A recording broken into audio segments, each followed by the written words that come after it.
Coming up on 2020 on ID. Two stories of perfect marriages. Smiling couple, beautiful couple with their baby. And wives who thought they had successful, caring husbands. I love being married to James. Julie kept saying, aren't we so lucky that we all married so well? But were they living a lie? He had built up this persona he just couldn't live up to. She thought he was taking care of her, and he was doing just the opposite. Love turns to murder, and soulmates become prime suspects. I am truly in the presence of an evil person. Deadly deceptions. Welcome to 2020 on ID. I'm John Quinones. By the time most couples are standing at the altar saying, I do, they know each other pretty well. But there are some people that you can't really know at all. Their true selves are hidden. And the women who love and live with them may not find out who they are until it's too late. Julie Cowan thought she married a great guy. He was smart, charismatic, bound for success. But as Jim Avila first reported in 2008, this husband's life was a lie that would end in murder.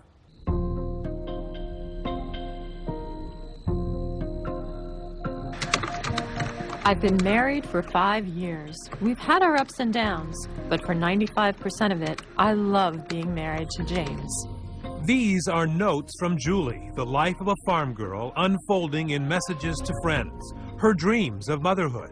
I think, well, the plan is to start trying in the fall. James is completely okay with it. Actually, I think he's ready. Of making the academic big time. Hey ladies, I just wanted to share my exciting news. My husband James has been accepted to Harvard Business School. Then emails suddenly filled with fear when Julie began suffering mysterious symptoms. I had garbled speech and unable to move my legs and arms and hands. At least I have my MRI done last night, so hopefully I will know more in a week what's going on. 1 week later, 31-year-old Julie Cowan was dead. But how and why? Turns out that buried in those emails to friends about her wonderful life was a clue to her death, a clue that would go undiscovered for a very long time. Julie Cowan's life story began as a love story on this peaceful Baptist college campus in Missouri, where she met a copper-headed charmer named James Cowan. Layla Wilmore was one of Julie's best friends. She was sending me letters, calling me and telling me, hey, I met this guy. And, oh, you know, I don't know what's happening, but I think I'm falling for him. Julie's parents, Nancy and Jack Oldag, were impressed with James, too. I thought he was a very nice, intelligent, witty, fine young fella. Extremely good people skills. I was just amazed, you know, that men 19, 20 years old could be as comfortable talking to strangers as he was. Soon, Julie and James married, settling down in Kansas City. I wish sometimes I could clone my husband for some of my girlfriends that are in bad relationships.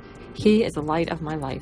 Julie became a nurse, but James never graduated. Instead, he got a job in radio, eventually becoming a popular local personality known by the initials JP. I felt happy and I felt complete and I felt as whole as I could be. He was an ambitious up-and-comer with a sense of style, say colleagues like Tony Messenger and Ellen Schenk. You know, JP liked the trappings of success. I mean, he had the Rolex and the three-piece suit. I saw him driving a Jaguar. He was a bigger-than-life sort of character. He was sort of, you know, the one you expected to watch and end up at the networks. Although both worked hard, James branching out from radio to a job in marketing at a company called The Learning Exchange, Julie worried about James's big spending ways. I think every 2 years he got a different car. And that was an issue with their marriage. Julie didn't think that was necessary for him to drive these fancy, expensive cars. He looked on it as a status symbol, and Julie didn't. Money is always an issue. He married Miss Farm Girl, who came from working her ass off for very little. James works hard, but he dreams hard. Then, in 2004, it seemed all James's dreaming was paying off. Despite not graduating college, James announced he'd managed to get into the ultra-prestigious Harvard Business School. Mr. Cowan, the letter read, I would like to congratulate you on your acceptance to the MBA program. We look forward to seeing you in the yard this fall. Julie had strong Midwest roots, and moving across country back east meant leaving her close family and her friends behind. But she was willing to make that sacrifice for James. So the couple moved to Waltham, Massachusetts, and rented this house on School Street. James had worked out a deal to keep his job at the Learning Exchange while going to Harvard. Julie kept saying over and over, aren't we so lucky that we all married so well? And all was well until 8 months after the couple's move to Massachusetts. The Cowens' world turns upside down. She woke up in the middle of the night and her motor skills were all out of whack and slurred speech. Yeah, and that she couldn't talk right. And she said she woke James up and told her, you need to take me to the hospital. She was in the hospital for 3 days. After a battery of tests, disturbing news. Julie had a chronic kidney disease, and sometime in the future, she'd need dialysis.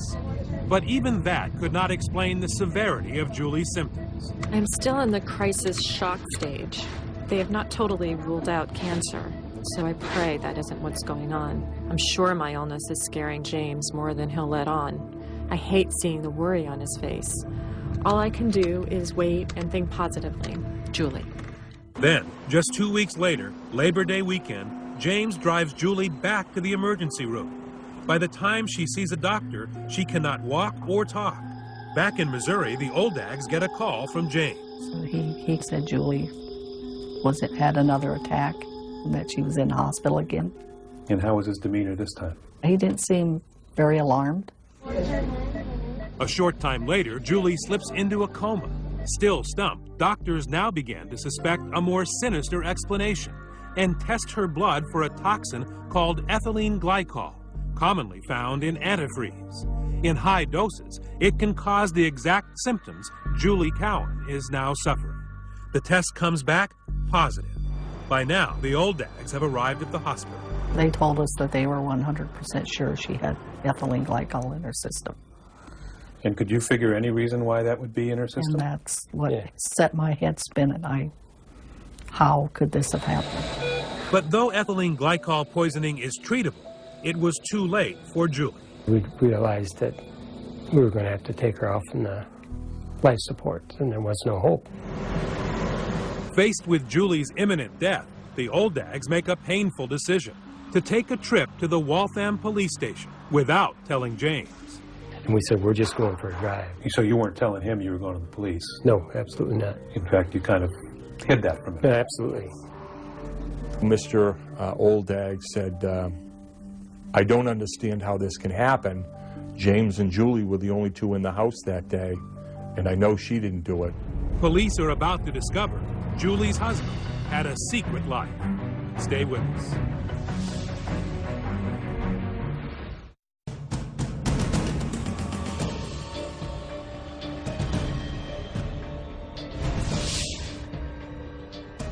It has been just a few weeks since Julie Cowen died, a mysterious case of ethylene glycol poisoning. Waltham police suspect antifreeze and are deep into their investigation when they get a surprising call from Cowen's landlord. The husband has vanished. Detective John Bailey pays a visit to the home.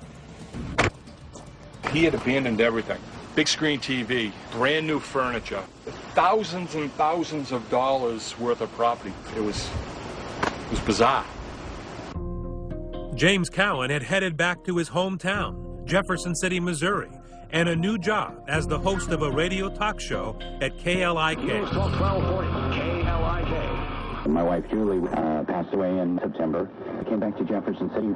I just decided this is the place where I'm supposed to be. Good to have you back, buddy. Thank you, sir. Party line, 9 o'clock. Around town, James had been telling people two stories about Julie's death. Some that she died of a tragic illness, others that she committed suicide. Either way, James seemed ready to start a new life. He had just started dating somebody, and he seemed to be very interested in kind of settling down and maybe having kids.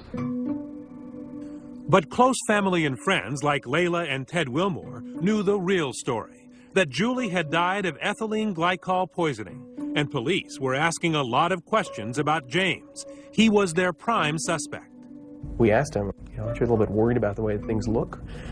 And he said, you know, guys, I don't think I would be indicted for this, and if I were indicted, I wouldn't be convicted. It'd be a circumstantial case. We knew the case was circumstantial. We did the best we could as far as investigating. Over the following months, police discover a series of disturbing secrets about James, information they were quietly sharing with Julie's parents, who eventually came to the horrifying conclusion their son-in-law might be guilty of killing their only daughter. I asked the detective, I said, do you care if I confront him? And he said, don't. So you took their advice? It's not that we didn't want to. Yeah. We just knew that it would not be a productive thing to do. So the Oldags wait. Finally, more than a year after Julie Cowan's death, Detective Bailey travels to Missouri to make a dramatic arrest during the middle of James's radio show. We knew he was on the air. I saw him coming out of his radio booth. Do you know why we're here? And do you know who we are? And James said, I know. What did you think when you heard James had been arrested? I was very, very happy that they finally decided they had enough evidence to bring him to court. Cowan is accused of slowly and methodically poisoning his wife to death behind the closed doors of their supposedly happy home. The charge is first-degree murder, the motive yet to be explained. Guilty or not guilty? Not guilty. On one side of the courtroom, Julie's parents. On the other, James's mother, Betty.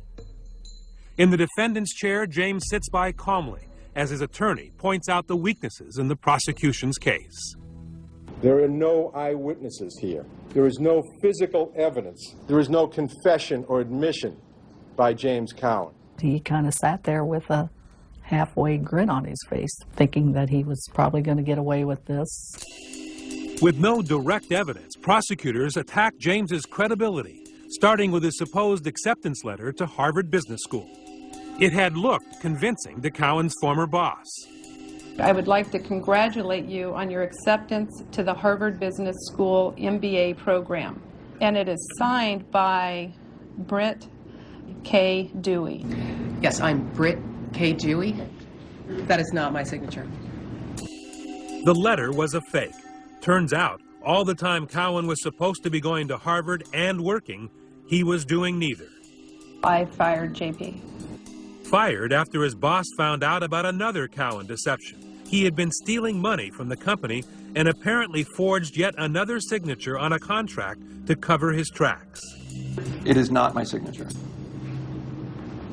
Faced with the prospect of having to tell his wife that he was now accused of fraud, that his job was lost, and that whole story about the Harvard Business School was a big lie, prosecutors say James Cowan was desperate, his house of cards collapsing.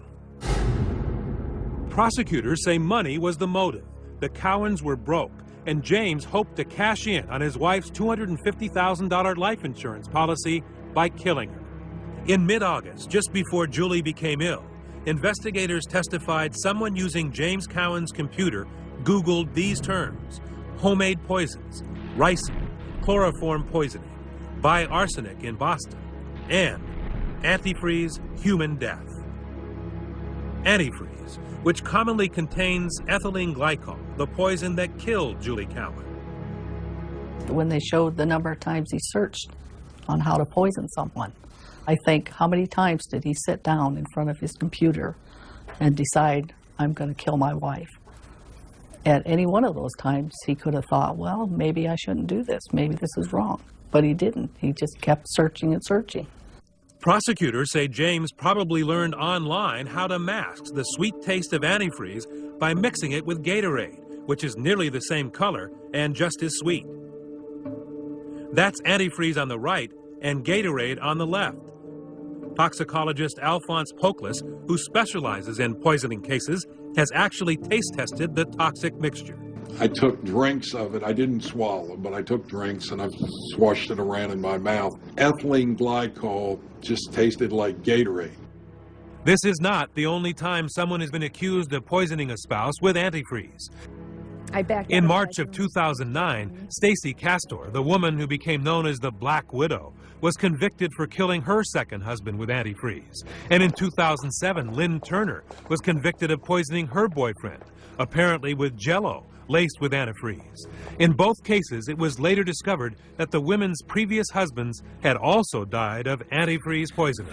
Evidence of a person's... And in 2008, Kenosha County, Wisconsin DA Bob Jamboys successfully prosecuted Mark Jensen for murdering his wife, Julie, using antifreeze. Jamboys says it's an agonizing death. You start having difficulty breathing, there's a rapid pulse rate, you start vomiting, you become nauseous, you become terribly thirsty, and then in the third stage your kidneys start to shut down, and as your body is shutting down, you're experiencing this terrible, this agonizing, horrible way of dying. It's a terribly sick feeling, and then ultimately you can become comatose.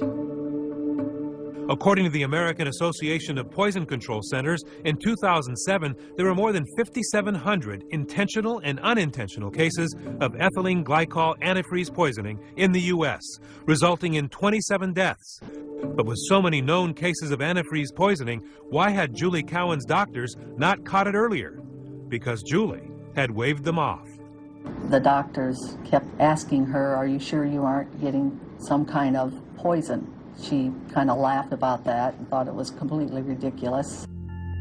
But medical examiner Farrell Sandler, who reviewed Julie Cowan's records, says it's clear she was exposed to the deadly chemical for weeks. Acute and chronic ethylene glycol intoxication. Chronic means over a period of time. Defense lawyers pressure Sandler to admit poisoning is not always homicide. Another possibility would be an accident, and a third possibility would be a suicide. Correct. But the expert is convinced Julie, a registered nurse with access to all kinds of drugs, would not kill herself this way. This is not a painless way to die. It didn't make sense that a nurse would put herself through that, a suffering type of extended, long death like this. So could it have been an accident? That seemed to be James's story, and he had two wildly improbable versions of what might have happened. He told some people Julie had gone for a walk the day before she lapsed into a coma and died, and strangely speculated that maybe she had found a Gatorade bottle filled with antifreeze on the street somewhere and then drank it. He also told other people that he actually saw her drinking from a Gatorade bottle. I mean, these stories they were just so far-fetched. Police never found antifreeze or Gatorade in the Cowan home, but they knew Julie was drinking the brightly colored energy drink. How? Julie told them in one of those chatty, heartfelt emails to friends, in this case to co-worker Jill Lawson. Julie responded, "I think today is better. I still have episodes where I feel like my face is going to vibrate off my head." Then, buried in the email, the critical clue. "James keeps wanting me to drink Gatorade, and my taste buds just can't handle anything citric." There it was, from Julie herself, James encouraging her to drink Gatorade. It was like Julie was there talking about it, and she thought he was taking care of her. And he was doing just the opposite. On the outside, he portrayed himself as a caring, loving husband, and the cruelty that goes with a slow, poisoning death, I found that very, very cold. The final witness read one of Julie's last emails. As she is drifting towards death, Julie writes not of concern about herself, but of her unending love for James, a man she has no idea may be killing her. My husband is a wonderful person, going on 8 years of marriage in September. He is going to school at Harvard and working full-time, so his plate is pretty full. I don't want my illness to mess that up for him. Hope to talk with you soon. Julie Keown. Closing arguments. He premeditated this. He chose this extremely cruel way to kill her. This couple loved and cared for each other. Julie herself said as much in her emails. James Cowan is not guilty. The verdict and words you rarely hear from the mouth of a judge. Stay tuned.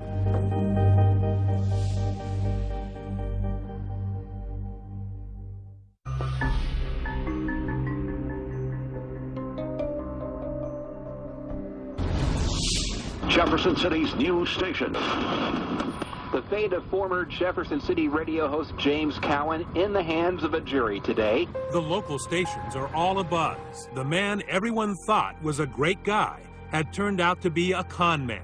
James Cowan had lied about going to Harvard, been fired for stealing, was broke and sliding deeper into debt. Instead of simply confessing to his wife, prosecutors say he killed her in the most painful of fashions to collect on her life insurance. In the courtroom, James's mother and Julie's parents wait for a verdict. It doesn't take long. Less than 2 days for the jury to decide. What say you? Is the defendant guilty or not guilty? Guilty. First degree murder with deliberate premeditation. James's mother, Betty, his only courtroom supporter, sits alone, listening as the judge says there will be no delay. All right, you may proceed. She will sentence Cowan that very day, first giving Julie's parents a chance to finally confront their son-in-law. In my mind, James is no longer a person. He is just a mass of flesh and bone taking up space on this earth. A real person would never have done such an evil thing. Thank you. And then a surprise, something judges rarely do. Along with the sentence, Sandra Hamlin looks down from the bench and personally lets James have it. The way in which this defendant secretly and methodically planned and carried out the poisoning of his wife and allowed her to suffer so horribly and die such a slow and painful death makes this court feel that I am truly in the presence of an evil person. The defendant would please rise. The sentence of James Cowan, life in prison. The sentencing may have brought a feeling of justice to Julie's parents, but now they want to change to antifreeze so others don't suffer the same fate. I just don't understand why it has to have such a sweet taste, to the extent that it can be mixed in with sweet drinks and not know, and it can be put in there and people don't know that it's there. I think it's a very dangerous substance out there that needs to be fixed. A number of states have enacted legislation requiring the addition of a substance to antifreeze that makes it taste bitter. But that's all too late to help Julie Cowan, who leaves behind family and friends still devastated by her death and shaken by the betrayal from the man she thought loved her so much. He has ruined so many lives. He took her life and robbed us of her, but he's ruined his own life in the process. But I think that it was meticulous, it was calculated, it is mind-boggling. I think that he is a broken person. I see him as a broken person. This guy deceived us so badly and so easily, you know. And now I can look back and I can say I should have seen this and this and this. I didn't check up on it. Julie was such a good person. You know, it wasn't like he was married to someone who didn't care about him. She would have went to the ends of the earth for anything he wanted. Loved him till the end. Till the end. As of 2013, James Cowan has appealed his conviction unsuccessfully, but is continuing to appeal. Major marketers in all 50 states now say they only sell antifreeze that includes a bitter-tasting agent. When we come back, a wife and her child found shot to death. The baby was shot through the chest. The bullet went right through her and went into her mother. And a husband on the run. What secrets was he hiding? Stay with us.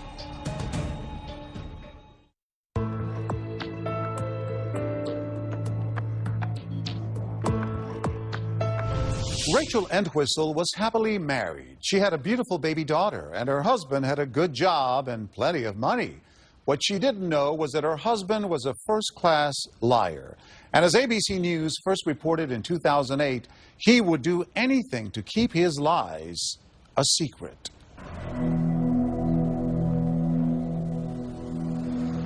On a cold Friday in Massachusetts, a white SUV cruises around the historic suburb of Hopkinton before making the 30-mile journey to Boston Logan Airport. The driver, alone but happily married with a beautiful baby daughter, is British-born 27-year-old Neil Entwistle. He parks BMW and heads toward the terminal building. There's pictures of him at ATM machines, plugging his code in. You know, this very creepy, kind of strange smile, this faraway look that he has. He doesn't seem to have enough cash in his bank account. He's going from ATM to ATM to try to get some money. He's very calm. Third time around, he gets lucky, accessing a line of credit. Entwistle buys a ticket to London's Heathrow Airport. For the first time, he's traveling back to the UK without his American family. He didn't make a single phone call to anyone. The flight departs the following morning, so he returns to the BMW and spends the night in the parking lot.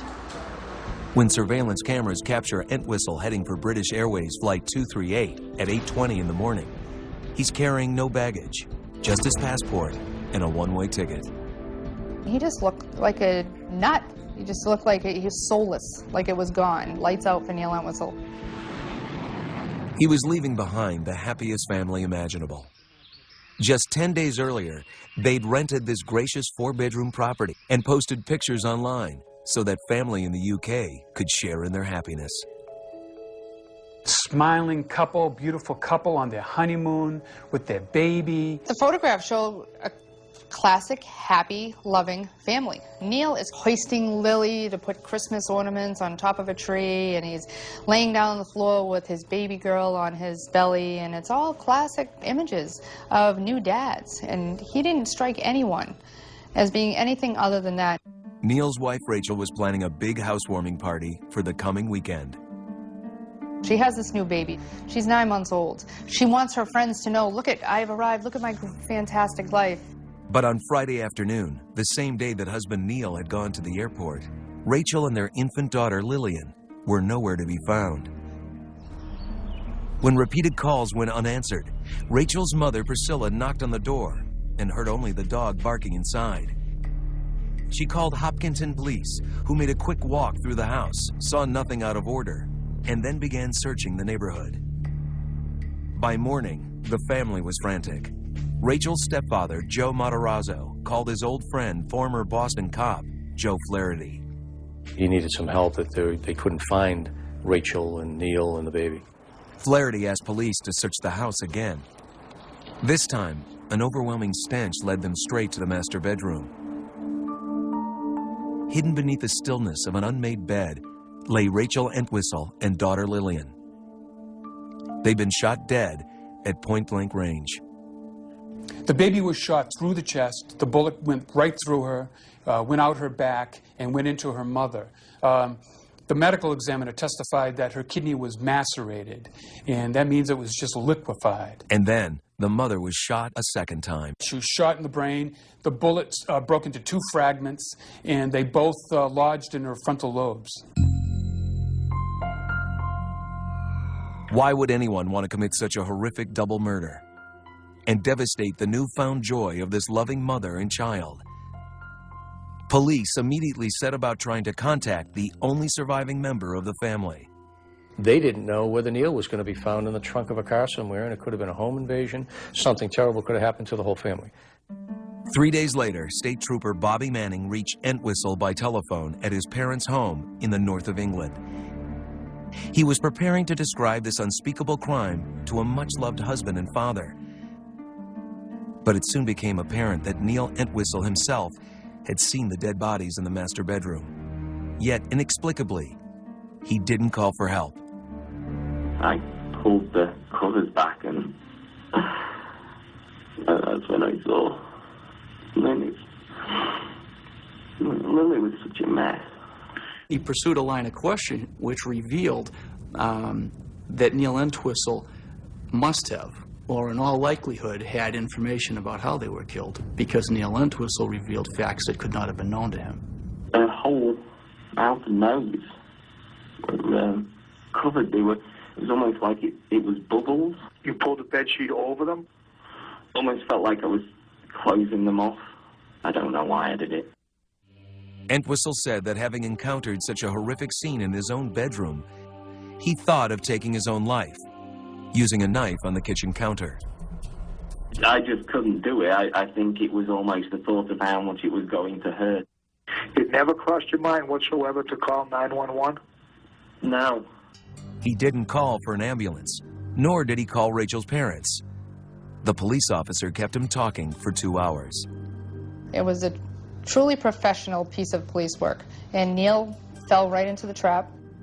As the 2-hour conversation came to a close, Neil Entwistle, grief-stricken father, had become Neil Entwistle, the prime murder suspect. A warrant was issued for his arrest. British police officers picked up Entwistle at a subway station in London and prepared to fly him back to Boston. But even as they did, it still seemed inconceivable that Neil Entwistle could have committed such an unspeakable crime. People swear up and down that this guy was a loving dad and a doting husband, and people were willing to accept Neil because Rachel was so happy. Like, she was blissful. The romance of Rachel and Neil Entwistle began on the banks of the River Ouse in York. 19-year-old Rachel had arrived at the university on a 12-month scholarship. A small but successful track athlete in high school, she was selected to cox the rowing team. Neil Entwistle was one of the crew. So you can just picture it. I mean, she's on the back of the boat, and, you know, they're living the college dream. Neil was immediately smitten with Rachel. She was this bubbly American. He was kind of the shy, very quiet, very reserved. And the two just kind of fell in love. Just 2.5 years after meeting at York University, their wedding would take place in Massachusetts. It was a classic New England affair, attended by both sides of their transatlantic family. People describe that wedding as glorious. Affectionately known as Auntie, Rachel became the most popular teacher at St. Augustine's Catholic High School in Worcestershire. Meanwhile, husband Neil had found a job as a computer specialist, doing what he claimed was intelligence work for the British government. But he was soon disenchanted. Neil started to gripe that he'll never amount to anything. I'm just a coal miner's son. I'll never get anywhere with this accent. So, after Lillian, nicknamed Lilybean, came along, the Entwistles made plans to start a new life in America, living with Rachel's parents until Neil could find work. The family embraced him too. Neil's father-in-law, Joe Matarazzo, included him in weekly outings to a gun club, where he practiced with Joe's .22 caliber pistol. Neil certainly acted like he was on his feet financially. He told Rachel that he was still receiving a monthly income of $10,000 from that top-secret intelligence contract back in the UK. Entwistle would even pay for the meals when the family went out to eat. It would be with a credit card. Every indication to them was that he was secure. He was secure in the relationship, and he was secure in his financial situation. But it was all a lie. Entwistle wasn't receiving money from the UK, and his credit cards, he held at least 8, were all maxed out. District Attorney Jerry Leone says it became apparent that Neil Entwistle had become an expert at hiding the truth from his family. There were two sides to Neil Entwistle. We know this because each and every day of his life, as we developed the evidence, we find that there's a Neil Entwistle that people knew by way of appearance, but now there's a Neil Entwistle we know because of what the reality was. Overdue bills and shut-off notices were mounting. Secretly, his life was unraveling. And the U.S. job search wasn't going too well either. Another even more disturbing side of Neil Entwistle later emerged when police investigators found that on the sly, he'd launched several shady internet businesses. And here's Neil. He had built up this persona he just couldn't live up to. And instead, he started selling penis enlargement kits online and trying to bilk eBay customers. But even with angry customers refusing to pay, Entwistle would not admit to his family that he was close to broke. Instead, he kept up the ruse. The James Bond-like man of means with a cash flow problem. Nevertheless, after just a few months with the in-laws, he moved Rachel and Lillian into an expensive new home. And his private relationship with Rachel was changing too. Entwistle became obsessed with internet sex. He joined a service called Adult Friend Finder and took a picture of himself reclined in a lawn chair at the home of Rachel's parents. Naked and fully aroused, laying in his in-laws' backyard. It would have meant that he had to lay down in the backyard of the suburban house, take his clothes off, and take his own photograph. It's just shocking. Entwistle's attorney says this is not his client. But investigators did confirm that Entwistle posted this caption along with the image. "I am looking for one-on-one discreet relationships with American ladies." The location of information on his computer which revealed that he was unhappy with his sex life, that in his words he was looking for more fun in the bedroom, that just helped us develop his state of mind. But it was also critical to a central theme in this case, which is appearance versus reality. The Neil Entwistle that he wanted people to believe he was, which was this loving, doting father, versus he's a murderer. When the case went to trial, the prosecution painted a portrait of Neil Entwistle that was unrecognizable to anyone who knew him. Not the suave, successful intelligence contractor, but a cold, heartless killer who didn't even bother returning for his wife and daughter's funeral. But Entwistle was nothing if not determined, and his attorney would mount an audacious defense. But would it prove successful? When we return.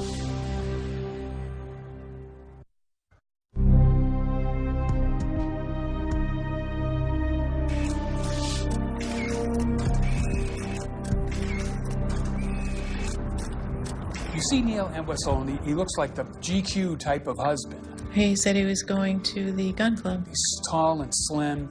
His hair is always perfect.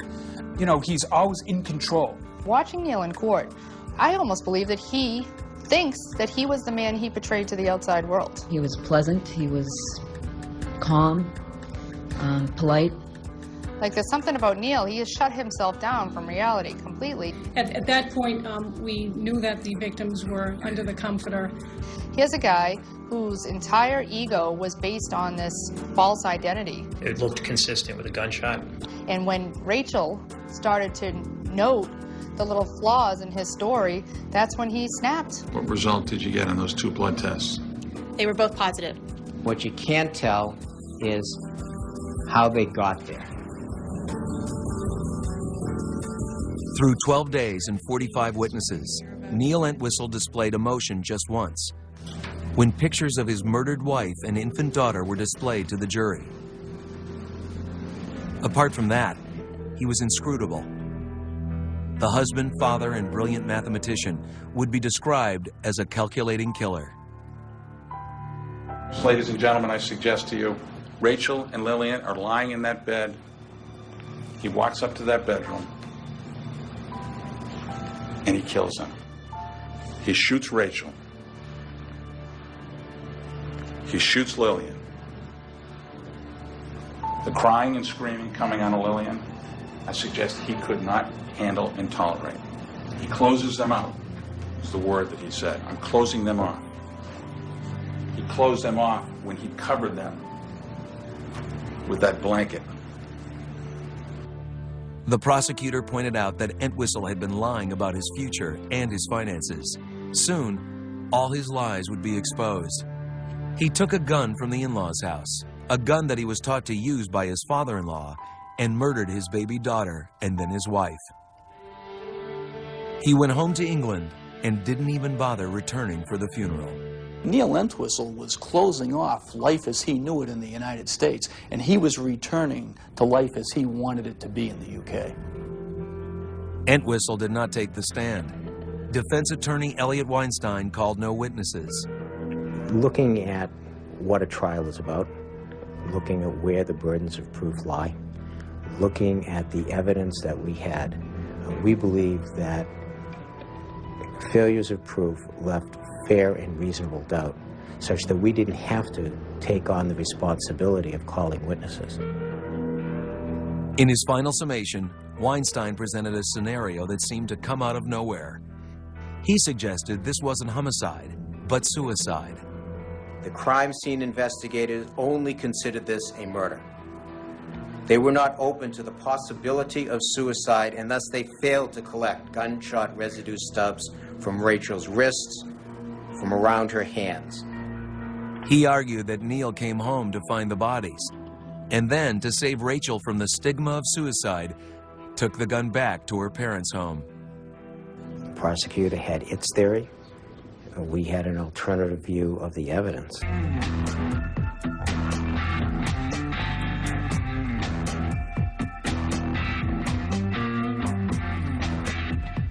The jury deliberated for 2 days, evaluating Entwistle's secret appetite for online sexual encounters, his 2-hour phone call with the state trooper, They even tested the claim that Rachel took her own life.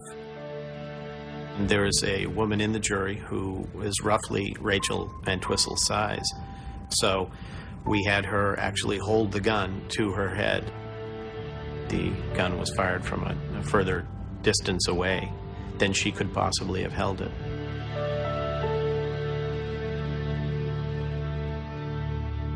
What say you foreperson? Is the defendant guilty or not guilty? Guilty of murder in the first degree of Rachel Entwistle. Guilty of murder in the first degree of Lillian Entwistle. How do you think he'll bring him to jail? Nevertheless, Entwistle's parents maintained his innocence. And we are devastated to learn that the evidence points to Rachel. We will continue to fight for our innocent son with the hope that one day justice will prevail. We are not making any further statements at this time and ask that you refer any... Before the sentencing, Rachel's family, who've never spoken to the media, addressed the court. Our dreams as a parent and grandparent have been shattered by the shameful, selfish act of one person, Neil Entwistle. Suffering does not begin to describe what we have been enduring without our beloved Rachel and Lillian, who gave our lives such purpose and meaning. The jury has found the defendant. Then the man who appeared to be a loving father and doting husband was given 2 concurrent life sentences. These crimes are incomprehensible. They defy comprehension because they involve the planned and deliberate murders of the defendant's wife and 9-month-old child. Just 9 days before she died, Lillian Entwistle was baptized in a ceremony at the family's Catholic church. Photographs showed different generations welcoming her into the family of God. Yet in those same happy images is the man who would commit the most horrendous betrayal imaginable. He won the trust of an entire family, a family that he would ultimately destroy.